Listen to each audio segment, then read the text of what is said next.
the main source of energy for the earth? Right answer. The answer is sun. How many states are there in India? The answer is 28 states. मैं third class के आई थी तालियां।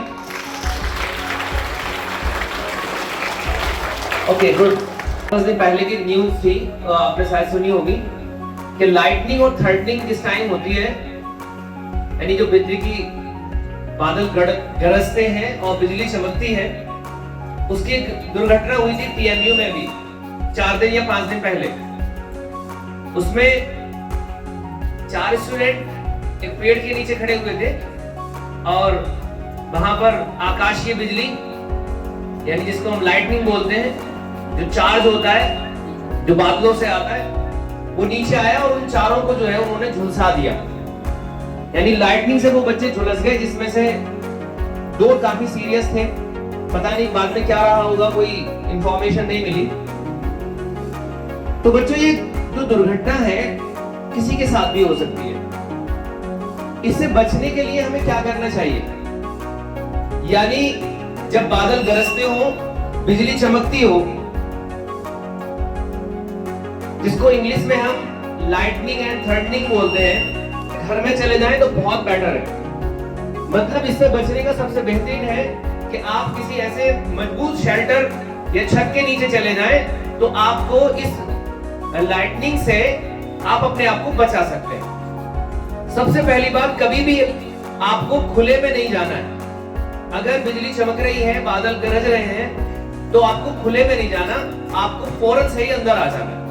अगर ऐसा condition बनती है कि वहां शेल्टर नहीं है, आप नहीं जा सकते एकदम से, तो फिर आपको यह करना है कि आपको किसी पेड़ के नीचे खड़ा नहीं होना है। सबसे पहली बात, खासतौर से आइसोलेटेड अगर कोई सिंगल कोई जंगल में पेड़ खड़ा है, उसके नीचे जाकर खड़े हो गए तो बड़ा मुश्किल हो जाता है। फिर उस पे तो बिजली गिरने के 85% चांस होते हैं। तो सिंगल पेड़ के नीचे खड़ा नहीं होना। अगर बहुत सारे ग्रुप है पेड़ों का, तो वहां जाके आप खड़े हो सकते हैं, बैठ सकते हैं, लेकिन सिंगल के नीचे नहीं। दूसरा, अगर बिल्कुल ओपन में है, आप फील्ड में है, आसपास कहीं ऐसा छुपने की जगह नहीं है, तो फिर आपको अपने पैरों पर बैठ जाना है, कानों को हाथों से ढक लेना है और अपने सर को अपने घुटनों के अंदर, यानी जिसको उकड़ू कहते हैं, उकड़ू बन के बैठना, आप इस तरह से बैठ सकते हैं। तो आप बच सकते हैं लाइटनिंग के इफेक्ट से। और क्या प्रिवेंशन हो सकते हैं इसमें? लोहे की चीजों को बिल्कुल भी नहीं छूना है। खासतौर से अगर आपके घर में जो प्लम्बिंग यानी पानी के जो पाइप होते हैं, अगर वो लोहे के हैं तो उनको नहीं छूना, क्योंकि वो ऊपर से आ रहे हैं।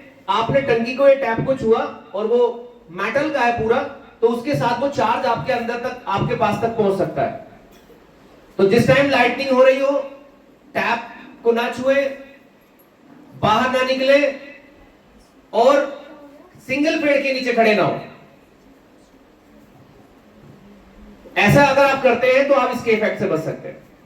तो ये इंफॉर्मेशन आपको डिलीवर करनी थी। नहीं तो सबसे बेहतरीन तो यही है कि कभी भी अगर ऐसा हो तो छतों के ऊपर नहाने बच्चे चले जाते हैं, लाइटनिंग हो रही है, बारिश हुई, चलो बारिश का मजा लेते हैं, छत पे चले गए, बहुत 90% चांस है कि वहां लाइटनिंग की जो दुर्घटना हो सकती है वहां।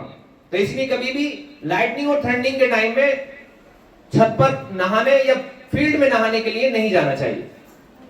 तो आई होप आप सबको समझ में आ गया होगा कि हमको कैसे आकाशीय बिजली के इफेक्ट से बचना है। Thank you, have a nice day.